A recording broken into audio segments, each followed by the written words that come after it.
Bonjour à toutes et à tous. Nous poursuivons par d'autres définitions en lecture-écriture qui pourront vous être utiles. Alors, la dictée à l'adulte. La dictée à l'adulte, ça consiste pour un enfant à dicter une phrase ou un texte à l'enseignant et celui-ci donc va prendre en charge l'écrit, c'est-à-dire l'écriture cursive, l'orthographe, etc., la ponctuation. Ça va permettre à l'enfant de comprendre le passage du langage oral au langage écrit, donc il y a un lien, mais également ça va aussi lui permettre de restructurer son texte oral pour que ça puisse s'écrire.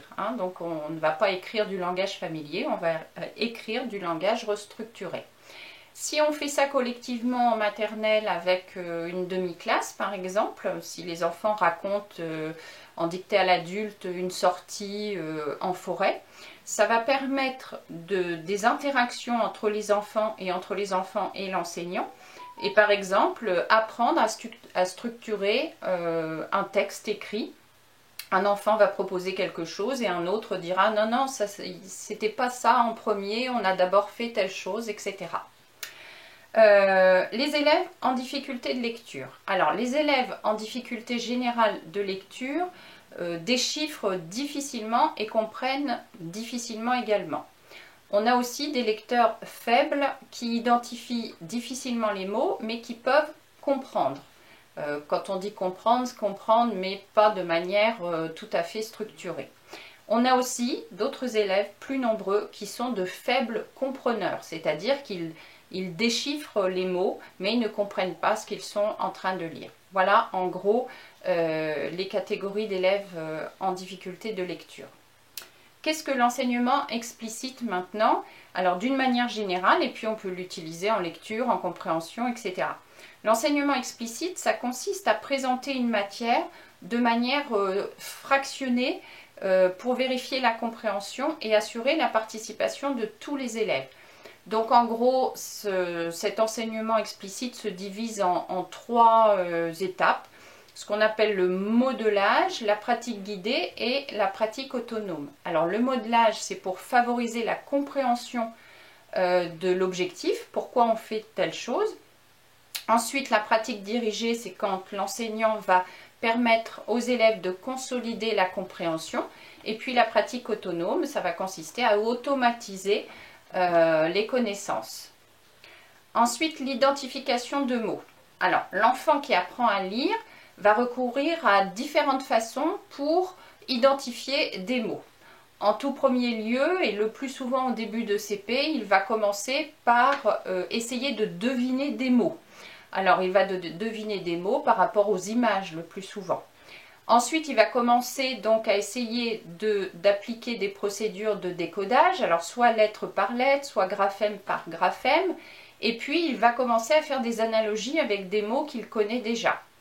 Ensuite, à partir d'unités plus larges que la lettre et le graphème, il va essayer d'appliquer le décodage grapho-phonologique pour permettre la constitution de représentations orthographiques des mots. Qu'est-ce que l'illettrisme? Alors, on parle d'illettrisme pour des personnes qui ont été scolarisées en France, mais qui n'ont pas acquis une maîtrise suffisante de la lecture, de l'écriture et du calcul, c'est-à-dire des compétences de base pour être autonomes dans des situations simples de la vie courante. On parle également d'illettrisme pour les personnes qui ont effectivement appris à lire, sont allées à l'école, mais ont complètement oublié la lecture et l'écriture. Il faut savoir que ce sont des connaissances qui peuvent s'oublier. Alors maintenant, les différences entre langue, langage, langage oral.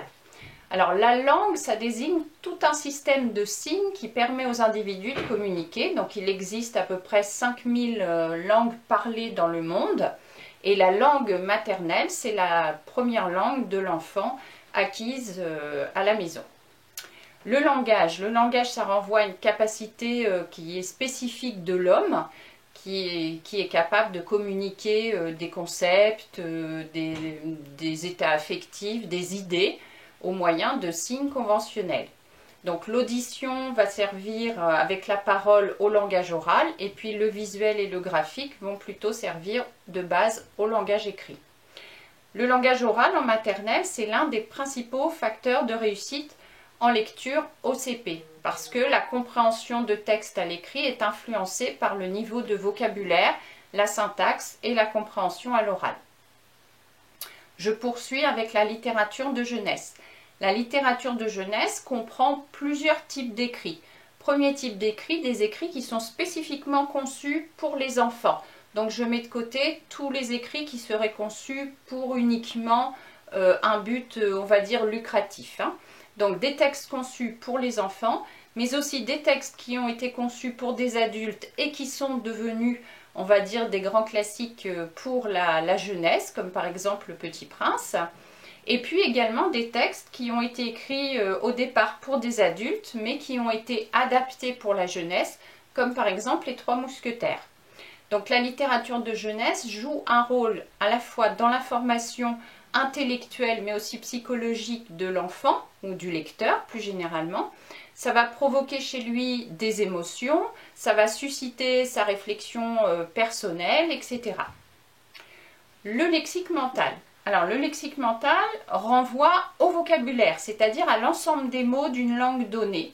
Le lexique mental, ce sont les mots que l'on connaît et les représentations mentales qui sont associées. Donc la taille du lexique mental pour chaque personne varie en fonction de l'âge, en fonction du niveau culturel, en fonction des intérêts, en fonction aussi de la profession que l'on a. Et donc on estime qu'à l'âge adulte, on maîtrise à peu près 100 000 mots. Alors nous comprenons toujours plus de mots que nous en utilisons chaque jour. Il faut distinguer donc le vocabulaire passif, l'ensemble des mots que nous comprenons, et donc le vocabulaire actif, l'ensemble des mots que nous utilisons. La morphologie va nous permettre d'attribuer un sens à des mots nouveaux ou à des mots qu'on ne connaît pas. Et donc c'est un excellent moyen de former aussi les élèves qui peuvent utiliser la morphologie pour essayer de comprendre un mot. Donc on va essayer de trouver des renseignements à partir des préfixes, des suffixes et puis du radical des mots. Les orthographes approchées, nous terminons par ça. Les orthographes approchées, ce sont des techniques en fait de production d'écrit qu'on va utiliser beaucoup en maternelle.